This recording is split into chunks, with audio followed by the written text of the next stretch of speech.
thank you very much. Thank you for coming today. Thank you for your supporting Owasso and your investment in Owasso, and thank you for your support of the Owasso Chamber.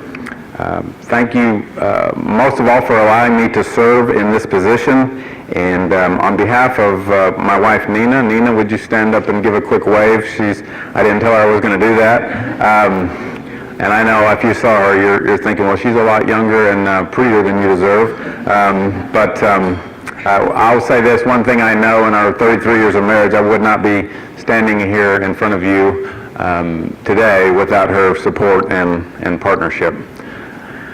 Thank you. Many of you have been extremely supportive, and we appreciate it very much. So, the state of the city. Today we're going to look at some things that are both a little bit on the softer side that you might not think normally as being state of the city type information, and we're going to look at a little bit on the harder side. On the softer side, some theoretical, maybe even visionary, maybe sociological type information, and on the harder side, some factual, more operational and financial. But I'm going to try to stay relevant and keep it real, as they say, and something hopefully will be here for everyone. To get started, I want to tell you a little story about a castaway. By the way, my daughter drew this, so any resemblance to anyone here today is completely unintentional. I'm just sorry that Steve Mowry's not here, because I was thinking if you hold your hand up just right and cover up the beard, there is a little bit of a resemblance. But the story of the castaway. A ship came upon a deserted island and noticed from a distance a lone castaway waving his arms.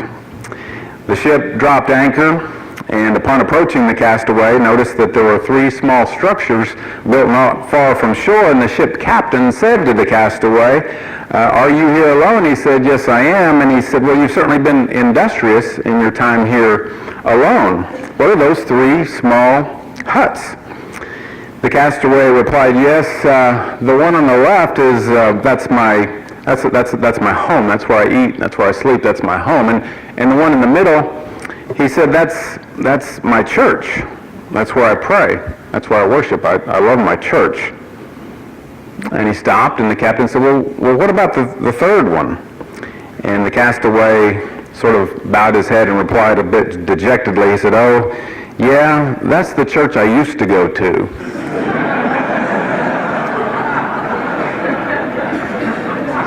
So, we all know people that would have a hard time getting along even if there were nobody to get along with. But I want to talk a little bit about relationships. It's been said that the best moments in life are shared moments. Somebody once said it doubles your joy and divides your sorrow. The truth is, relationships really can make or break your life, and they can make or break your community. Everything revolves around personal relationships. It's how we're wired.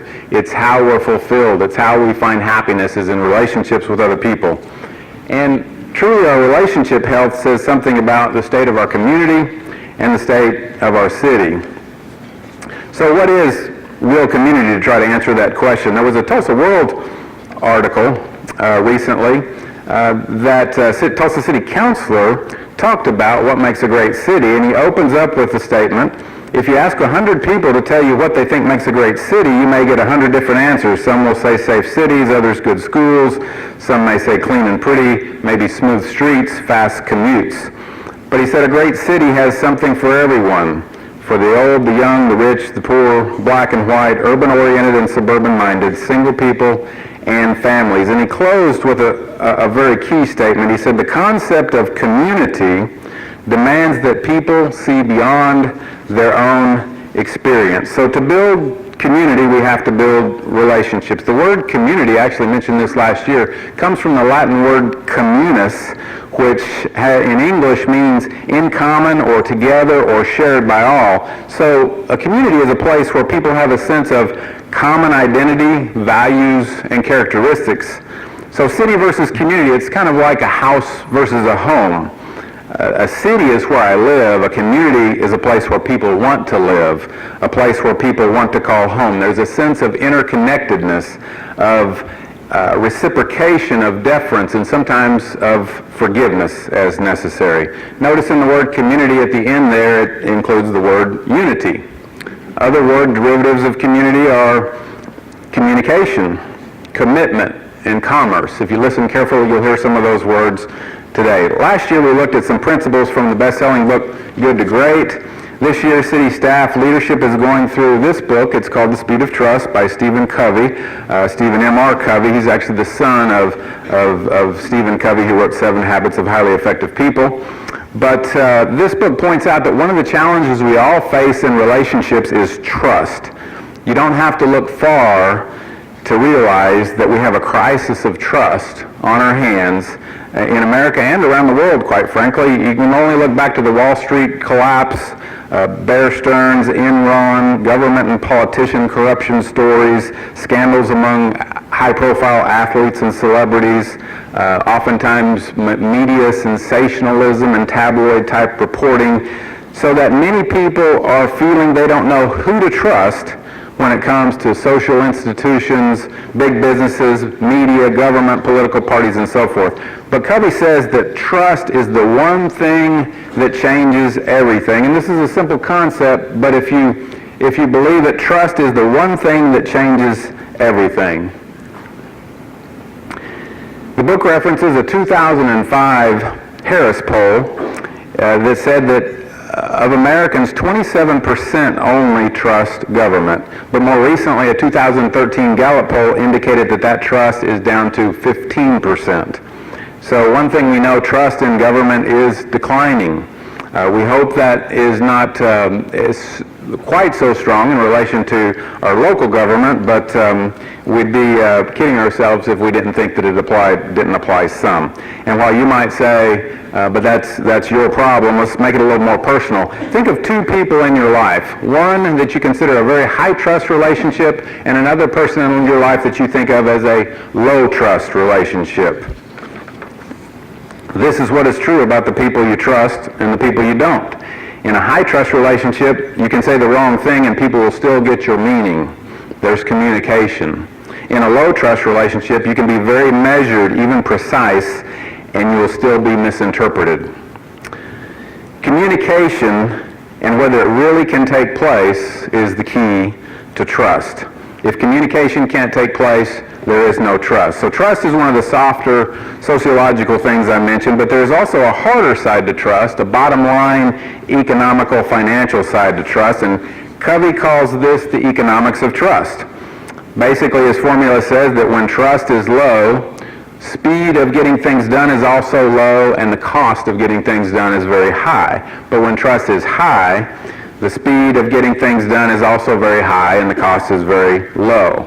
I'm not going to spend any time here beyond these few key points, but if I could summarize what Covey says, it really takes to rebuild trust, boils down to one statement, and that is simply do what you say you will do. Make and keep commitments. People will decide if they can trust you and if they can trust me, all of us, based on whether we do what we say we will do. This seems so basic and so simple, yet if your work relies on others, you know it isn't that basic and simple. If your work relies on return phone calls, commitments kept, follow-through action, you know that it's not so common, just like common sense is not so common. So how does trust or lack of trust affect our community? What does any of this have to do with community? Canadian philosopher Jean Vanier said that people are longing to rediscover true community. We've had enough of loneliness, competition, and independence. So beyond mistrust, distrust, a lack of communication, a lack of forgiveness and reconciliation, there are other barriers to real community.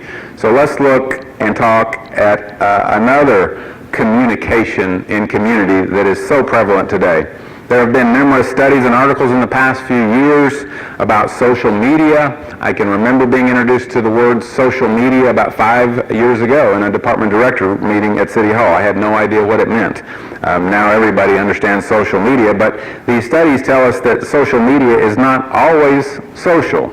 Author Paul Borthwick calls America technologized and lonely. He writes that our world is more connected than ever and maybe more superficial than ever.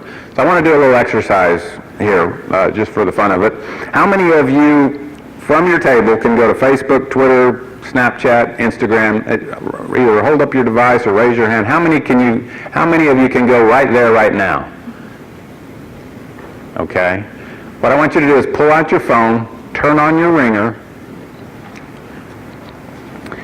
Some of you are already there. How many of you are already there on Facebook? Not a lot of action in the room. Turn on your phone, turn your ringer on, turn it up, and then I want you to call someone in this room. I assume there's someone at the table, and I want you to do it right now. I assume there's someone at the table that you know that you've probably got in your contact group. Didn't take long. Keep calling.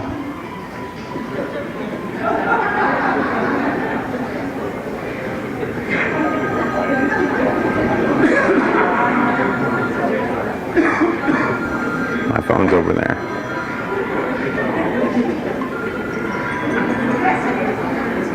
Some of you have very slow services. Do I have any Verizon, Sprint, Nextel people in the room? AT&T?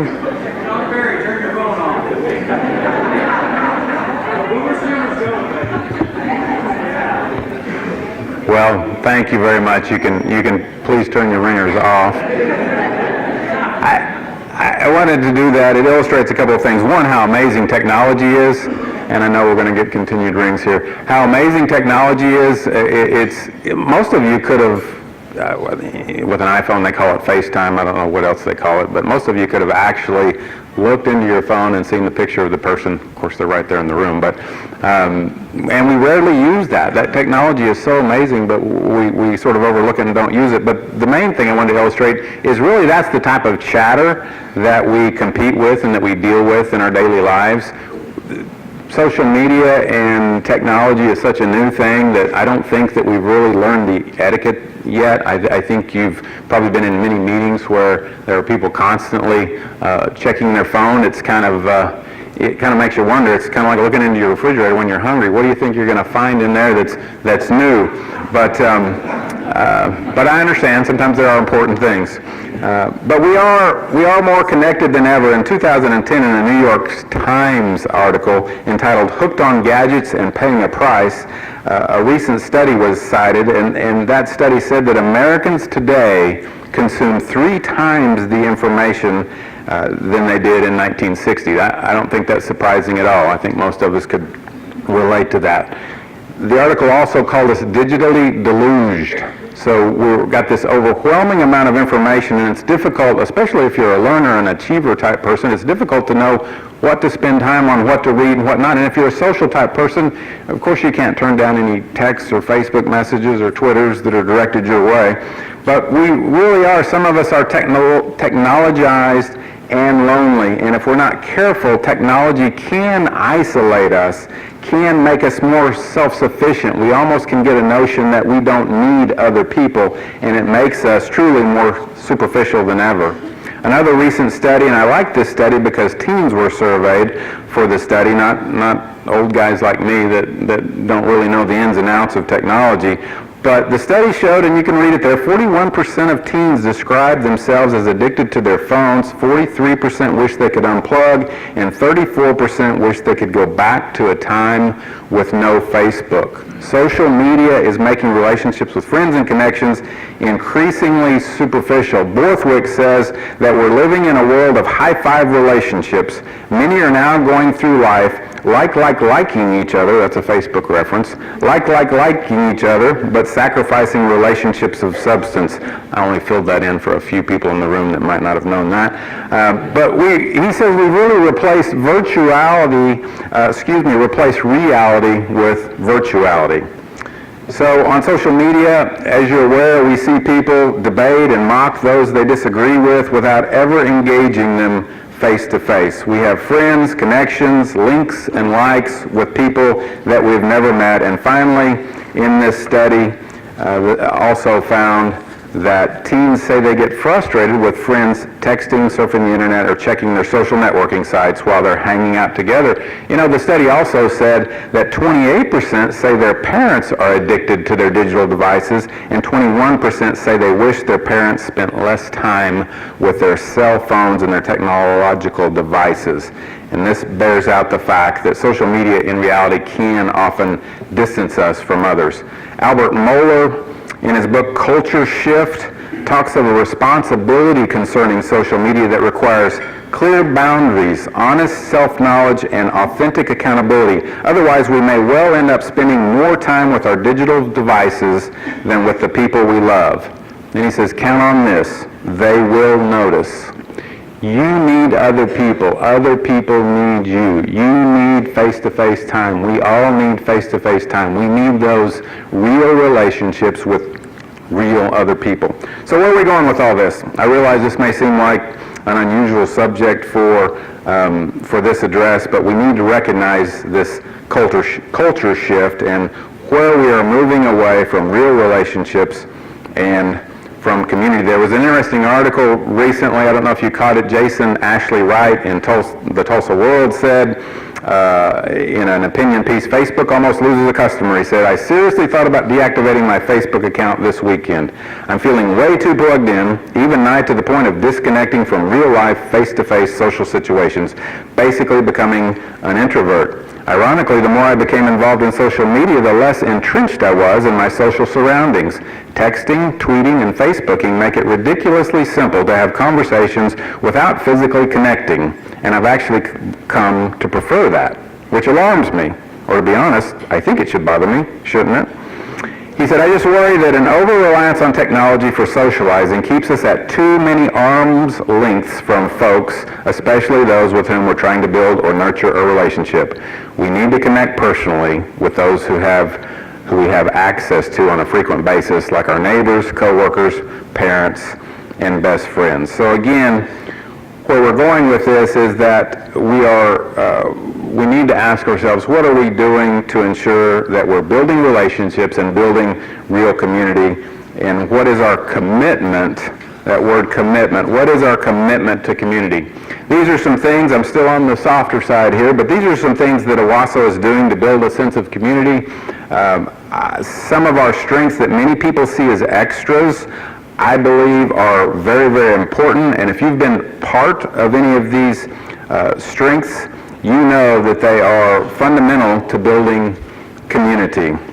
The Owasso Strong Neighborhood Initiative, as you know, or you may not know, is funded by the hotel tax, and also sponsors a neighborhood leadership conference to bring people together. The Strong Neighborhood Initiative works with the police department in alert neighborhood programs. And there's a great quote there that Patricia Hardy, I didn't ask her if I could quote her. If you're here today, Patricia, thank you. But she said that Strong Neighborhood Initiative has awakened the neighborly spirit that some of the bigger cities just don't have. And in another quote, resident Tim Sinkhorn said, the Strong Neighborhood Initiative is building a network of proactive citizens that are invested in the community and are all about making positive change to better our community for the future.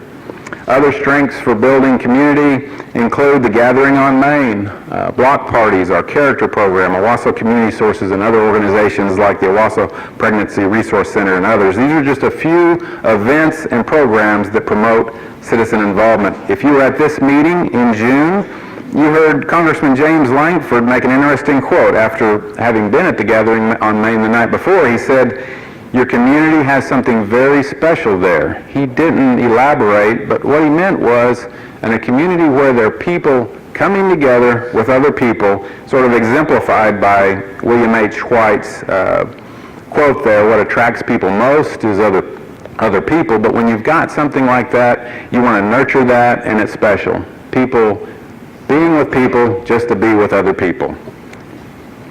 So the Gathering and other events give credence to that quote. What else do we do to build relationships and community? These are just a few programs and practices. I won't go into any detail, but these are things that we've been doing and are doing to engage citizens, to bring people together, to inform and educate, and to serve citizens and build community. This quote says a lot about the value of volunteerism, character, and service. The great and curious truth of the human experience is that selflessness is the best thing you can do for yourself. I don't know if you can read the title there. It's You Are Not Special. It's written to our young people. Probably, well, I won't say that, but you are not special. We've got to realize that even though that maybe we get awarded and honored for everything, none of us are any more special than others. I believe the understanding of these principles is foundational to community. I realize that we at the city staff have to manage and provide good services, and the majority of our job is actually operational, but good or great city services alone will not make a good or great community. It just can't happen. And 75% of my job is overseeing those city services, but that's not enough to create a great community. So to summarize, there are some real hindrances and barriers to experiencing great community. Isolation, citizen apathy, social media abuse, hiding behind the computer, lack of gathering space, citizen mistrust of government. But the bottom line is we just need to simply be aware of these hindrances and barriers. We don't need to disconnect from technology. We don't need to disconnect from social media. It has some great values, some great communication helps. But we do need to respect the power of technology and social media, and we do need to use them responsibly. Let's move on now. Let's shift gears to some of the harder stuff. What are the building blocks of a good community? I think everybody recognizes that the foundation, services that people come to expect are water, wastewater, stormwater, and refuse. Coming right behind, public safety, police, fire, emergency medical service, very important. Right behind, transportation, pedestrian, bikes, and public transportation. And finally, quality of life, parks, recreation, and culture. And then you notice over there to the edge, streets. Streets can actually encompass all of those things. For some people, streets is quality of life. It's definitely a part of transportation, and it's definitely intrinsic to public safety. Most people would agree that these are the essential elements. These are city services, core services that help city staff accomplish the mission of the city, which is public service is about removing obstacles standing in the way of people celebrating their lives. To provide these services, though, we've got to address funding. I want to start with some history, start with some facts. In 1968, the first penny of sales tax was approved. In 1973, the second penny. And in 1983, the third penny of sales tax approved for capital improvement projects, and that third penny was voted permanent in 2003. Two dates here stand out. 1983 was the last time a sales tax increase was approved in Owasso. We've not increased sales tax in over 30 years. How time flies. 1973 is the last time property tax was used for a city infrastructure project. It's been over 40 years since the citizens of Owasso voted on a bond issue for $535,000 that paid for the City Hall complex now at 76th and close to just east of 76th and Main, where Fire Station number 2 currently is, the rec center behind the current, that's at the back of the current Y, and the pool at Ray Ola Park that was filled in about the same time that the bonds were paid off, or yes, the bonds were paid off. And those bonds were actually paid off with sales tax money. The citizens of Owasso have had a disinclination to vote for property tax for city projects. We'll talk more about that in a moment. But you may or may not be aware that sales tax is Owasso's primary source of funding. We collect 3 pennies for every dollar spent on taxable goods. Taxable goods meaning primarily, easy way to define it is food, clothing, and entertainment. Services are not taxable, but we collect on food, clothing, and entertainment, and a few other small things purchased within the Owasso city limits. Many people think that property tax goes for city streets, services, personnel, parks, projects, but here's where the property tax was allocated in Tulsa County last year. Not to speak of Rogers County, but this is Tulsa County, and you can see that a good deal of it went to public schools, appropriately so. $141 million to the City of Tulsa schools, and you can read those down to all the way down to Owasso schools, which had a light year for property tax allocation at just over $20 million. Also, Your property tax goes towards Tulsa County services, operations at Tulsa County to the tune of about $57 million. The Tulsa City County Library, $26 million of your property tax goes to that, and $12 million, about $13 million goes to the Tulsa City County Health Department. Now, many cities in Oklahoma do use property tax for capital projects. Here's a sample listing. These are, again, Tulsa County allocations in this past year for FY13. City of Tulsa utilized $67 million. Broken Arrow utilized almost $11 million. Bixby and Jinx, $2.7 million. Sand Springs, $1.4 million. And there we are, Owasso, none for public projects, but we do collect a small property tax as allowed by law to pay for lawsuit judgments against the city. But otherwise, as mentioned earlier, Owasso has not used property tax for city infrastructure since the 70s. Here's another view of our sister cities' utilization of property tax. You see Broken Arrow at the high level. It's notable here that Broken Arrow just passed a $60 million bond issue that included $36 million for streets, $8 million for public safety, $10 million for quality of life, $1 million for public buildings, and around $3 million for stormwater control. In the last 20 years, our competitor sister city over there that we're pleased to do well, Broken Arrow, in the last 20 years, they're now approaching $200 million on utilization of property tax for public dollars. And if you compare that to our zero, there's quite a disparity that we have to overcome to keep up. We tend to, it's not uncommon, and there's no reason not to, look at communities like Broken Arrow or Bixby or Jinx and say, hey, they just got a new softball complex. They just got a new pool and park complex. They just got a new street improvement. They just got. And how did they do that? We have more money than them. Surely we do. But if they're utilizing these large chunks of property tax each year for public projects and we're not utilizing any, we find ourselves at a shortfall. Even with our healthy sales tax revenue base, this is a tremendous deficit we find ourselves in when comparing our facilities and services to surrounding communities. Back to sales tax. How do we compare on our sales tax rate? I mentioned we're basically last in property tax utilization for public projects. Here's where we stand in terms of sales tax rate. We're also last by rate, not by collections, but by rate. As mentioned, we haven't increased this rate since 1983. So the question is, or the problem is, how are we going to sustain public infrastructure and services offered to Owasso citizens while keeping up with the growth? And mind you, this is a growth that has considered Owasso the fastest growing community in Oklahoma for the better part of 20-some years. With Owasso collecting the lowest sales tax rate and no property tax for operations or capital infrastructure, sustainability is a problem. Sales tax is our best option for reinvestment, and we, as you might have seen in Thursday's Owasso Reporter, are offering this proposed solution for this funding shortfall. Increase sales tax to 3.5 pennies collected for every dollar spent. So an additional half penny. Pretty simple. With no property tax used in 40 years, no sales tax increase in 30 years, we have to reinvest in Owasso to stay desirable. What does this mean for community? We talked a lot about community. What does that mean? Community is validated by sharing of resources. What do I mean by that? There's a community benefit when citizens vote together, thereby telling ourselves that we are reinvesting in our own community. We have to reinvest or get left behind.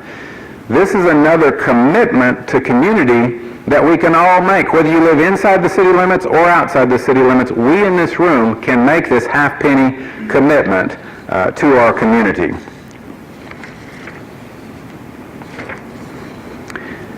This would be dedicated revenue, spelled out in the ballot language at election time. Police would benefit from 35% of this half penny, fire from 35% of this half penny, and streets would benefit from 30% of the half penny, and it would be used to add personnel and equipment for these three areas. And for those who feel they can't support a regressive tax, a tax that hurts low-income income earners the most, or any tax for that matter. The proposed solution also includes the termination of the $3 per month public safety capital fee paid by Owasso water and sewer customers, saving customers $36 per year. So there's some obvious questions with this. First, where would this put us comparing our proposed sales tax to other area cities? You can see from this chart that it would still put us fairly low from highest to lowest. It would put us really in the middle of the pack. I don't believe it would cause anyone to shop elsewhere. Second, how would this affect me and my loved ones? This chart's a little more complicated, but it shows very simply that, oxymoron there, it's a complicated chart that shows simply that the annual income, whether you're at the $25,000 level, by example, of $65,000 or $95,000, it shows your approximate taxable spending amount. Now that's based on a 30% estimation. I think that sounds pretty high. But if you're making $25,000 a year, your taxable spending amount would be approximately $7,500 per year, and the increase that you would experience as a result of a half-penny sales tax increase, pennies, nickels, and dimes at a time, it would cost you $38. Your refund from the public safety capital fee would be $36, so the net expense there for somebody in the lower income range would be $2 per year.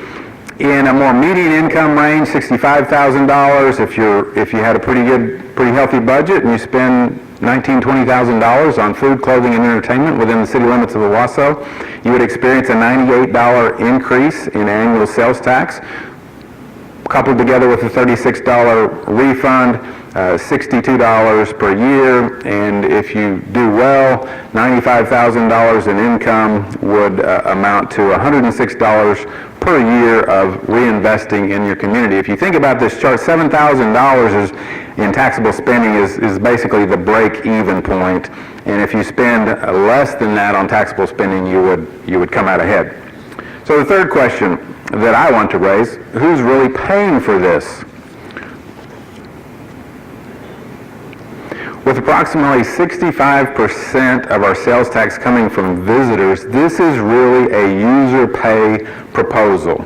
We can fairly and logically say that public safety calls for service and street wear and tear increases with a large number of visitors, a large amount of traffic. Looking at the traffic counts alone, we can see what you already know if you've been out and about, especially at 96 and 169 around lunchtime, evenings, weekends, holidays.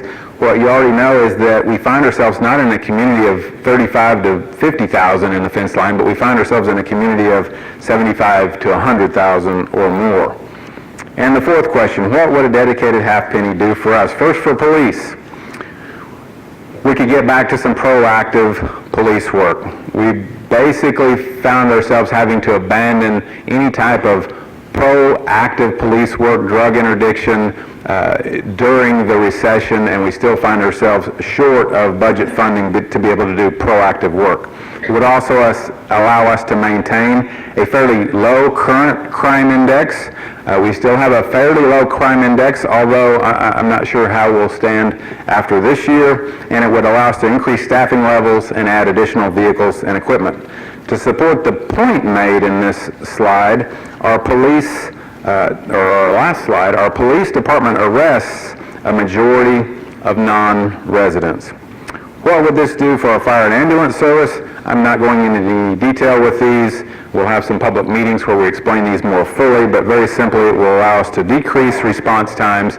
And if you think about it, decreased ambulance response times really amounts to many times across our country saved lives. It will allow us to have additional stations to cover our slower response time areas, specifically one station in the northwest quadrant of our city where our response times are the slowest currently, and allow us to increase vehicles and equipment, staffing levels, and potentially lower our ISO rating, which affects insurance rates. In our ambulance service, non-residents also receive a large percentage of our attention. 42% of ambulance transports last year were for non-residents. And for our streets, the half penny would allow us to more aggressively rehabilitate aging transportation infrastructure. We have a lot of new roads, but as all of these new roads that have been built in the last 10 years become aging and older roads, we'll find ourselves with a recovery that is difficult to make. It will also allow us to increase staffing levels and improve response and repair times and add additional vehicles and equipment and help us maintain a street rating of a C grade or better. Our street rehabilitation work, despite some considerable effort in the past years, has lagged behind where it needs to be. In 1996, Poe and Associates completed a full street assessment and recommended that we spend $1.6 million a year for corrective road maintenance to keep up in terms of a grade C or better. During that time, we've actually spent about $365,000 a year. In the last 4 years, 4 out of the last 5 years, we've spent $1 million, but we've lagged behind overall in the street maintenance that needs to occur. So here's a quick look at a half penny schedule. Public meetings to be held in September, October, November, maybe some into December. We anticipate the council considering calling the election in October and an election in January 13th of 2015. Now let's go back to the good news and wrap up. Here's what other people are saying about Owasso in the last couple of months. Area Vibes, which is an online data source that ranks cities according to their livability, ranked Owasso just a month or so ago number 2 in Oklahoma for exceptional livability. Movoto Real Estate, which is an online real estate blog ranking cities of 10,000 or more population, ranked Owasso number 9 in Oklahoma for best places to live. And NerdWallet, my favorite name, the online consumer advocacy site, ranked Owasso number 3 in Oklahoma for affordable home ownership, which is great news, but just a week ago ranked Owasso the number 1 fastest growing city in Oklahoma in an article, Cities on the Rise, based on 3 things: population growth, employment growth, and income growth. And this was without Macy's being on board yet. So a lot going on in Owasso. In terms of population, Owasso continues to grow. This shows where we've been and where we are today. Our current estimated population within the fence line is about 52,000, and our current population within the city limits about 33,200.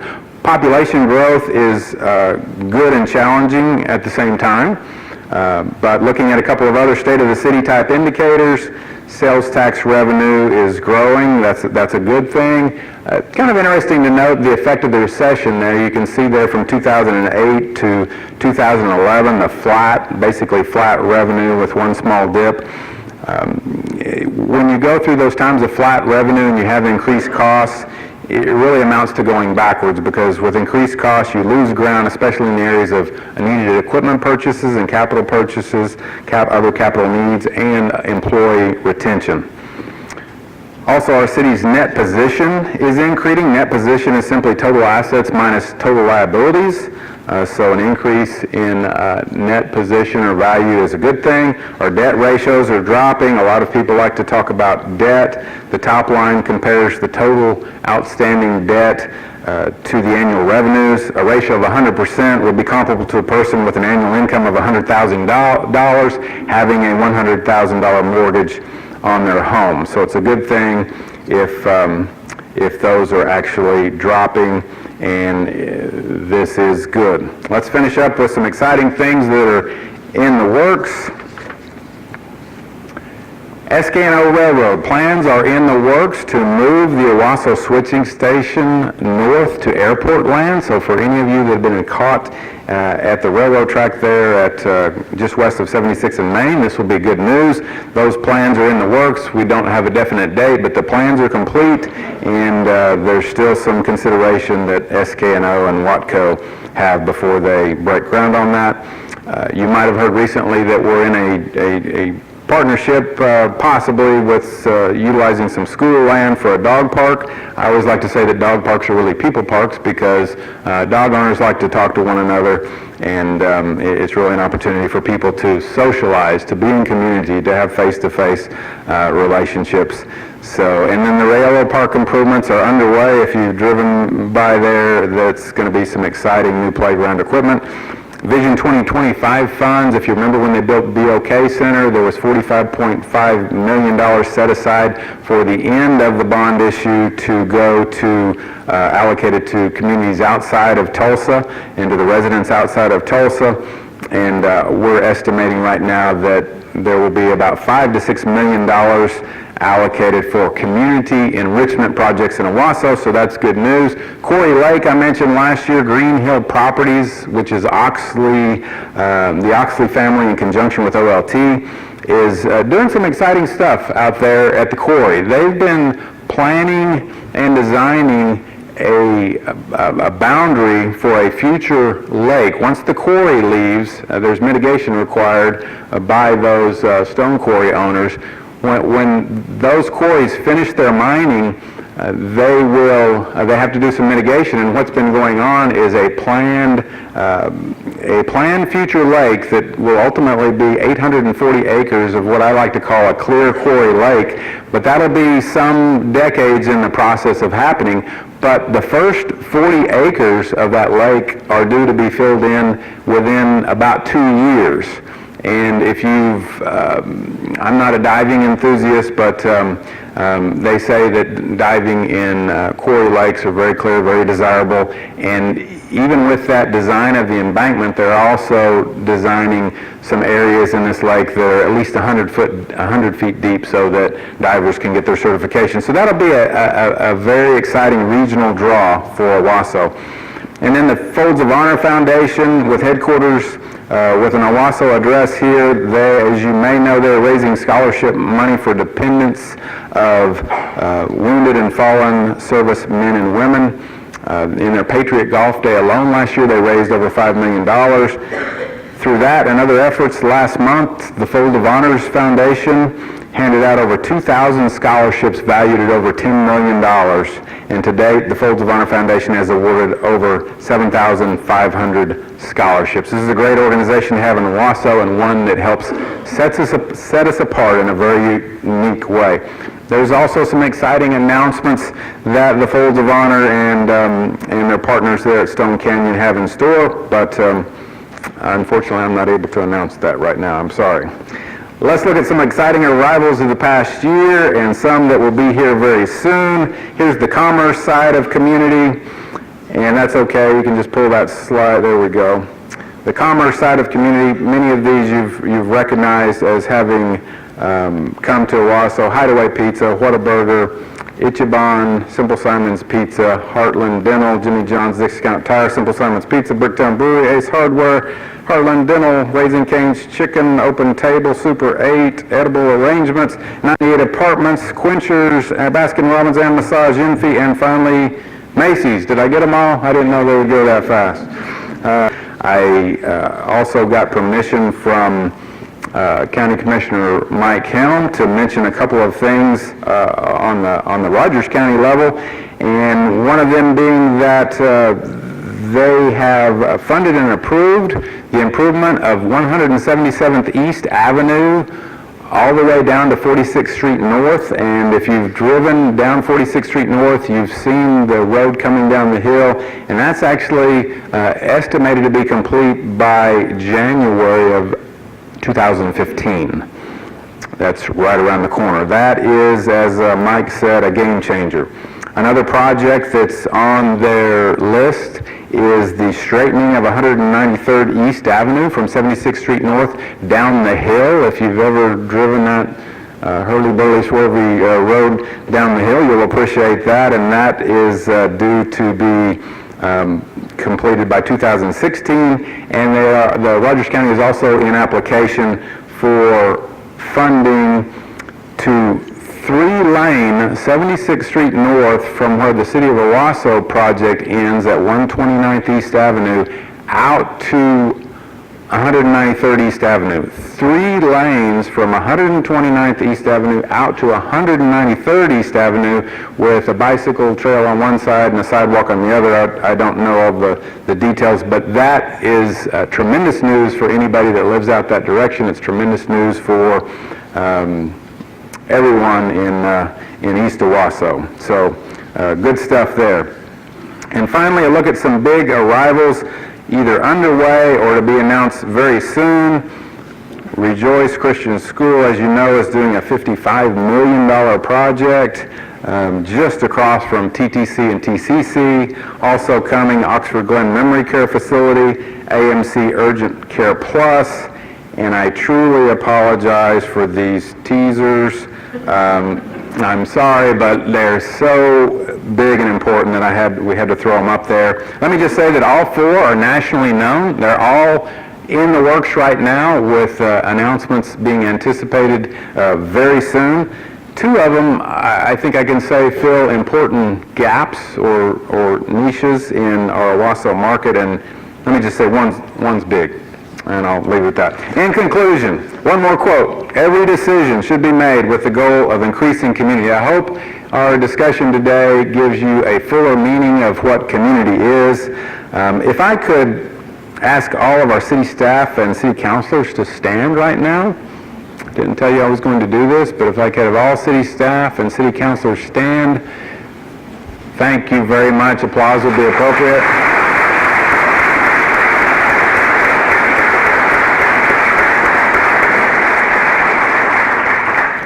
A couple of us were talking last week, and we said we want to look back 10 years from now and see something, see something totally, when you get older, you never know when these things come on. It's just like, I don't know what it is. I'm sorry.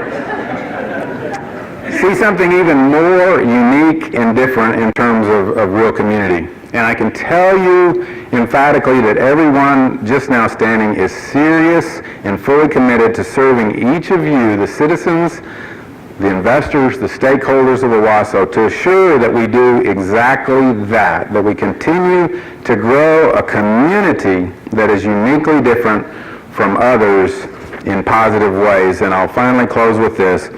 Great city staff and city council leadership can provide great city services, and that gives us a firm foundation to keep Owasso really good.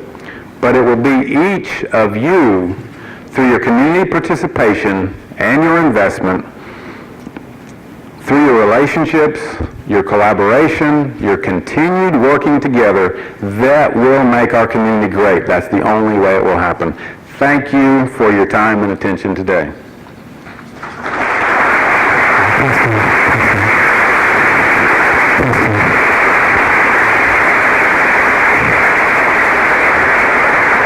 Thank you very much. Thank you very much.